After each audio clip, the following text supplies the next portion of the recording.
You need to triage the market. Triage. HFR from the floor.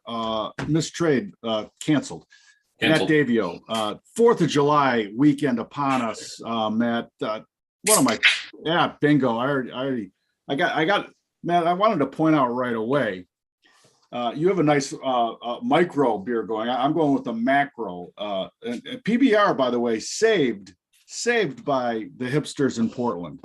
This company was going to go out of business, but the PBRs got traction in the hipster crowd, and they saved it. They saved the macro. And Boneyard saved Deschutes Brewery. I don't know about that. I mean, I think Deschutes was doing fairly well in and of itself on their own. I digress. Technology got me. I was railing on Live and Live Golf, and I have to apologize. Sometimes you have to refresh your browser. Yeah, when you use a Microsoft machine, that's true. Like that's why you shouldn't. I'm like, they're not even updating this thing. I was ranting, and you told me shut up, sit down. I don't know what you're talking about. Well, I don't know what you're talking about. Anyways, a 130 Pacific shotgun. And at the Pumpkin Ridge. At the Ridge. With the highest paid player in contention, DJ, -4 yesterday, tearing up Pumpkin Ridge, which, by the way, they've held the U.S. Open or amateur, U.S. Am, I think, has been held there. They might have held a U.S. Open or a PGA. I don't remember. Matt, breaking news here. But Brooks Koepka also tied for 6th. All the most hated players. Louis Oosthuizen tied for 9th. And in the most hated league, where is DeChambeau? He still can't play even in this league. He's even par. You can't spray it on that course, Bryson. You'll get in trouble. And he's not going to do well on Pumpkin. All right, Matt, listen, Colin Cowherd, the herd, spitballing here. That means he's not throwing illegal pitches, by the way. Why not just combine the remaining Big 12 and Pac-12 schools and call it the Biggie in the Pac? Right. They could for sure have a rapper. I thought that was pretty funny by Mr. Coward. Big fan. Enjoyed that. Thought it was good. All right, man. We got the 4th. That's why I'm donning my beer vest. Holds. Yeah, tell us about that a little bit. 10 cans of beer. You just go like that. And pull it out. Wait, is there like a shotgun, like portion where you can like pop one into your mouth there too? No, but it's Velcro. Oh, that's got improvement written all over it. I got the shotgun version coming out. It's got strong Velcro too. Like I was saying to my friend Meat Idea that you could for sure wipe out water skiing with this thing, and you're not going to lose it. Oh my God. You're not going to lose any beers. He would definitely hurt your head. And so if you get up, I know you're a big slalom guy. You get up and then you can be, one-handed. I like putting the rope right here in the crook of my elbow. Right. Leaning back, water skiing, and then you can drink a beer out there. Yeah. Cheers. PBR. Matt, last year, the July 4th cookout was only up 16 cents, which we all laughed at. Like, you give me a freaking break, 16 cents. I don't know where you're shopping. For sure, low grade hot dogs last year. Right. This year, they're saying it's $10.18, and I'm calling bullshit on that too. There's no way it's only up $10. But $10 but I thought the cost last year for a plate was 14 cents. So it went up 16 cents. So it was really -2. Like his math is all funky, right? And then this year, so it went from 16 cents. It was really because it was like 16 cents a serving or whatever they were claiming. Now it's 10.18. So if you have 100 people, it costs you $1,000 to put on a 4th of July bash, basically. Oh, what is going on is what I'm saying. You know what I'm asking you, because I know you've seen the tweets too of people saying that demand destruction is here and the bonds are pricing in that the Fed, that inflation will be over sooner rather than later. For me, it seems that that's a pretty hard thing to guess and to judge. We're going to talk. Gold in a second. Let's talk bonds here a little bit. Let's go bonds though, because this move today was insane, right? we had a big move yesterday, and then today they took them out on a stretcher all the way up to 141. So that's a $10 move now that we've seen in the bonds in about a half a month. But again, just coming right back into the meat of the profile, Bob. Up in here again, I talked about this level before. 143 is going to have to be overcome before you can go to 149. So talk to me at 144, I guess. But this, and it got sold. I mean, if you factor in real quick, if you were paying attention, which I wasn't today, but the thin man took it all the way up here, right at 7:30. We peaked at 141. So again, I like that opening hour sell, even though the bonds open an hour earlier, 5:30 to 7:30. So, but that's when the equities, I like to take a look at tops and bottoms, the opening drive. It's really no different in the bonds. Look at that thing. It blew off 141.5 and down $2 from there. So nice trade if you caught it. I missed it. I missed the upside and the downside. So there you go. I mean, violent. And that's a violent move, right? That's what I guess what I'm pointing out is that when somebody tells you that, it's priced in, that violence is telling me nobody knows what the hell's going on. Exactly. Especially going into a holiday weekend. It's almost like somebody thinks they know that something's going to happen over the weekend, something negative, and bonds are being chased, or at least that's the rumor out there, because that's a very strange move anytime, but especially in a holiday. Like we went from 137.5 overnight all the way up to 141, straight up moonshot. That's really odd. It's a really odd behavior. And in the meantime, equities are just, languishing, not following through. There's no upside there. The NASDAQ's red again, down 80 points. Then, it's trading inside the opening hour though. So there's nothing, that is behaving how I would think it would during a holiday, but the bonds aren't. So again, the nuance there is strange. Something's weird there. All right, Matt, I want to bring this up because we bring it up often. World Economic Forum, and this is not breaking news. This was from January. Again, World Economic Forum, Great Narrative Conference. The Great Narrative Conference, not the Great Truth Conference. You didn't notice that? It's the Great Narrative Conference. Good news is the elites across the world trust each other more and more. Bad news is the majority of the rest of the people trust elites less. We bring this up all the time because that was the peak in trust. That's what we've said anyway. Yep. The peak in trust and nothing. I mean, when you look at the narratives, like what is the truth out there? But this was recently, the BRICS nations, Brazil, Russia, India, China, and South Africa are now joined by Malaysia, Singapore, Indonesia, and Chile to build a new international monetary fund by putting $2.2 billion each to replace the Western IMF and lend to countries in need at a better interest rate and maybe with less kickbacks needed in order to get anything done. Matt, there's supposedly, I thought we were in a war here. I thought this is a wartime. So if Brazil, India, China, and South Africa, and Malaysia, and Singapore, Indonesia, and Chile now join Russia, I thought we were at war. I think this was a time of war and we needed to be out there recycling rubber and aluminum, doing our part. And Americans, you can just continue filling your gas at elevated prices until this thing gets resolved. Yeah. It's unreal. It's unreal. Basically what that is telling you is that they don't believe in the well-being of the existing IMF, right? Well, and we have seen that, that's what it tells you. And again, when you have, you just look at the populations of those countries right there, you're talking about, I think, 3.4 billion people in the BRICS without, and we haven't talked about really Malaysia. So let me do some quick math. It's almost $1 billion a person that they're going to put in there, right? No. Well, not $1 billion person. I'm kidding. That I see that math all the time. Yeah. Oh, in the Twitter sphere. It's crazy though, because Ecuador was buying Bitcoin and specifically because of the incredible pressure that the IMF then holds over countries when they lend to them. Right. And I think that's a bigger part of this story. Yeah. Is narratives have to be adhered to if you want IMF money. Right. Western IMF money. It's And, just and at some point, again, the tipping point gets to where the larger population is going to end up winning. And this is I was thinking about this. It's a really simple way to explain to people. The U.S. and Europe aren't going to be able to overcome, these types of momentum moves if this continues, Bob. So, it should be.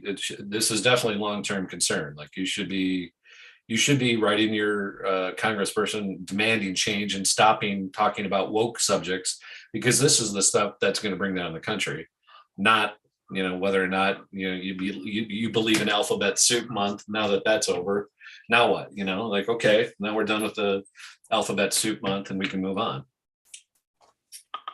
Did you see that, Lee? I think, yeah, I think that the powers that be don't want me talking about. Yeah, Professor Klaus didn't like you. Right, exactly. Yep. Nuance is what we talk about all the time. And you don't. By the way, there are none of the elites in that group, right? Because nobody. No, I mean, Putin was I think they were all somewhat friendly to the World Economic Forum until it really, especially in the last year and a half, has now the optics aren't so pretty. Exactly. Right? Exactly. Yeah. It's a changing world landscape for sure. So my video has been killed, not Bob's, but my video got killed there. My whole thing locked up there for a second. No, but I'm gone now. He gone. That's all right. It says Matt Davio in a big black background. Right. Perfect for you. Mm-hmm. Matt, let's go to gold and let me share for a second. I know you just cringe when I share something inside the network about gold. I need to have actually participation rights. I'm fighting for rights every day here at Market Vitals. You got to fight for your right to party, right? Every day I need to fight. And I wanted to point that. So I shared a Jim Rickards. Let's call it what it was. It was a sales pitch. Everything he puts out is a pump job, right? For his book and so forth. But man, you've said what about gold? Like I can't take a brick of gold and buy a hot dog and a bag of chips with it. Yeah, it's the same thing. What are they going to give you back? $1,700 for your? Wait, all right. So this is a little pushback on that. And they're called goldbacks, Matt. The New Hampshire, Nevada, and one other, Utah, now have, and I don't know if this is from the actual state legislature that are authenticating these, but they have this technology where it's like gold leaf, right? So this New Hampshire gold-backed currency is 1/1000th of an ounce. And obviously you have a much smaller street value. I think what they're trying to say is we need to have something when the dollar collapses. Here's what I have to say. If you're into NFTs, Bitcoin, and wait a second though, this actually has the gold content. Hold on. If you are into NFTs, Bitcoin, and alt currencies, this is for you. It's not for most people. Okay, Matt, let's go to the gold chart and talk about the price discovery. Whether you have 1/1000th of an ounce of gold or 1 full ounce of gold, there's price discovery to be had. Bring it, baby. Indeed, there is price discovery to be had. And I'm going to start actually talking a little bit just to follow through. Yesterday, we talked about RBOB, and I had a feeling we were bottoming, as oil got crushed yesterday down to about 102, 101. And sure enough, again, returned. And RBOB, I think, is a good buy. Gasoline, how can it go cheaper? Again, you just got hammered. You went from 430 down to 345, down $1, basically, in less than 2 weeks. So that cycle is probably done to the downside, and we probably can resume back up as you fractal out to the bigger picture, right? This is still a very bullish chart, very, very bullish. And again, until you're trading, for me, until you're back under this line, $2 at the retail level, we're nowhere near the bottom in said recession. And you can talk about interest rates going, again, pricing. I love that they're pricing in that it's not going to be long lived. Yeah, and the same. Well, but here's why, and this is what happens. You get into a mode like this where the 10-year went from 350, and these are the futures. And today, this is the rate. This is the actual 10-year rate. Yeah, but it trades. It's a 10. Right. You can trade this like a future. It is a future. The 10Y, 2Y, and 5Y are all futures products that haven't been around that long, but they've been around for about 6, 7, 8 months now. I think they started at the end of the year. don't forget, we came from 270 just at the end of May all the way up to 350, and now we've come all the way back here into this whole, this area right in here. Bob, I mean, if you want to get on board, if you believe that rates are going higher, this is a good way for you to do it. It's a deep discount. We're trying to show you something that really, as long as this 270 area holds, this should be a very strong looking. I think the sell off here is way overdone. Goes along with the bond move that we just had higher. And I think that this could go much lower also. So, or excuse me, much higher. The rates could go much higher. So going against the grain, everything that you said, again, people are talking about, I don't think this is done. I don't think we're done in the rate game. And they can talk about this for the next month until the next Fed meeting. And I think the Fed will raise again. Everybody thinks they won't. They should have done 2 points. I think they're going to do 50 or another 0.75. Right on. Come January or July 26th. We'll see. That's 3 weeks away now. So that's the next big thing, along with earnings. The dollar is up here, Bob. Again, yeah, let's talk about the dollar, because I think that's counterintuitive to a new IMF. I mean, I think that's more fracturing of dollar dominance in the world. So, this is just the daily chart, very bullish. Again, this is the daily. It broke out above 104, that we've been talking about for a long time. It came back below it once and made a new high, right? So it made a new high, and it's doing it again here. It got up to the 105s again this morning, but it failed earlier. And right now the futures are printing 105.16 or so. But again, trying to break out once again up here. It's been doing this quite a number of times, Bob. So, not still bullish, not bearish. The dollar's not breaking down yet. We all agree it will, but not. I still think it's going to go see 120. I still think there's going to be a crazy move up to 120 before you can shake out all these MFs that are short. They're short. They've been short from 88 for the last year and a half that we've been pounding the table long. So again, this was last year 89 down here 1 year ago. This has been there's a bull market somewhere, and there's definitely been a bull market in rates going higher and the dollar going higher the last year. I want to point a couple of things out here on a share screen. First, I've not seen a better graphic. And you can, this is the best graphic I've seen around COVID. So let's just touch on this for a second. Because apparently, as far as vaccination rates are gone, the Berlin Wall never came down. People with, 2 generations of distrust of government, they didn't take the jab. They don't want the jab. Yep. And that yellow part is East Germany, and these are current infection rates with Omicron 7.0. And the most boosted areas are suffering the worst outcomes right now. Isn't it ironic that you're basically flipping the East and West Germany? It's very ironic. It is ironic. It's unreal is what it is. All right, Matt, then I wanted to just jump to the dollar for a second here. And we like talking about on profiles, symmetry, Matt, symmetry and moves. And so we've had a couple big ones, and this is the monthly, so obviously, but this is full parabolic. Yeah, but you also see a full bracket there that's going to, basically, if you draw that bracket from that low end 88 to the high here 105, that's what is that? That's 17 points. 17 breakout probably gets you to that old high 120. All right, and then let's do this math here. This run here back in 95, and that was 80 to 120. Right. And this is obviously this is a longer time. We're talking years. Yeah, but what I'm saying is when we're breaking out of this bracket right now, 88 to 104 basically, right? So that's $16, 16 on top of 104, which we have broken out of. Again, trading at 105s this today, right now, takes you to 120. 120. And I think the interesting thing on this chart, and I think we have to test that last high before we can decide whether we're going to go even higher, or are we going to finally roll over on the dollar. Right on. All-time highs, Matt, as far as I can see, back in February of 85 was trading 161. And right. This is right when I ended up on the Chicago Mercantile Exchange floor as a newbie. And the currency markets were the best trading markets, bar none. Yeah. In this run here, 85 to 88. Unreal run here. Dollar got schmeezed in that 3-year period. Again, you point these things out because it shouldn't come to you as a surprise if something traded somewhere before that it could possibly trade there again. Yeah, and it hasn't tested it since.